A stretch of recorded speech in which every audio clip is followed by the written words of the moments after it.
Data Protection Diaries, log 3. We're off to France today because we're being audited by PwC. They're auditing the whole programme, so we're going to go and see how France have got on. We're also going to talk about contracts and control of process and relationships this week because quite a few people have asked questions about that, so I'm going to try and cover some stuff off about that later on. We'll keep you posted and we'll see how we go.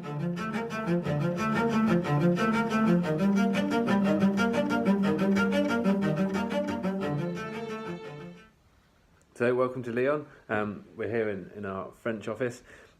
Myself and my project manager James have come over today, and we generally come over once a month to see how the team are getting on rolling out the group programme and the group GDPR programme for HomeServe. Today we've actually been in for a closing meeting with our external auditors.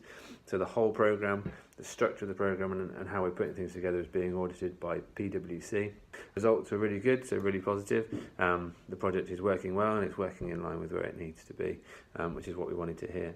An interesting thing that's come out of this for us today is that while we're looking at the recording of the processing activities and what information needs to be recorded and the way that we're doing that, one of the things that hasn't been picked up here is documenting where we are processing with a legitimate interest, making sure that we document what that legitimate interest is and why we think that's the case. So for me, that's a key takeaway here, is if you are going to rely on legitimate interests, you have to make sure that you're documenting what you're doing, and whether you do that through a legitimate interest assessment or you do it through another means, you need to make sure that you can show to your regulator why you think what you're doing is acceptable. The Data Protection Network have a really useful template that will help you to do that, so that's something that I'd go and check out. One of the other things that we've been talking about today is contractual relationships, so controller-processor relationships. There's been a real challenge here, and certainly we've experienced it in the UK, in understanding and determining who is a controller, who is a processor, and who we should be imparting those processor obligations on. The key thing here is that a controller is the party that decides how information is processed, how information is used. When you're reviewing your contracts, you need to spend some time to work out who is the controller and who is the processor in that relationship. In most instances, the controller is going to be the organisation that determines the personal data that's going to be used in the first place and determines the legal basis for that activity as well.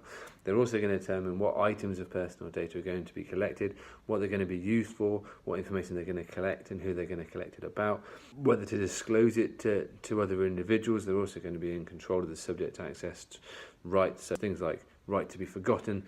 The controller is going to be managing those, and they're also going to manage how long the information is going to be processed and used for. A processor may well have certain control over the methodology in which that information is going to be used, and it may look at different tools or systems and it may advise on those things, but it does not make them a controller. There are certain instances where you will have a joint controller relationship, so some organisations and some relationships mean that the organisations that you're passing your information to will have their own obligations and their own legal obligations. Examples of that are things like accountants, anything to do with the healthcare sector, so doctors, nurses, occupational health, pension schemes. All of these organisations have their own legal obligations. They have to inform regulators about certain things. They have to keep an eye out for fraud. They will also be determining in their own way and controlling in their own way how the information that you provide to them is processed and used. So they become a joint controller. There is some really fantastic guidance around this on the ICO website. So if you are struggling with the controller-processor relationship, I would suggest that you go and look there. The other challenge that we're coming across at the minute is whose contract are we going to take on? So in instances where we think somebody is a processor and we're a controller, some of these organisations want us to take on their own processor clauses.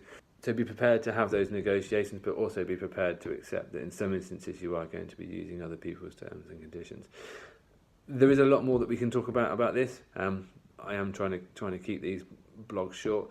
As I say, if there is an interest in something that is more detailed, please let me know, and I can put something together that covers it off in more detail.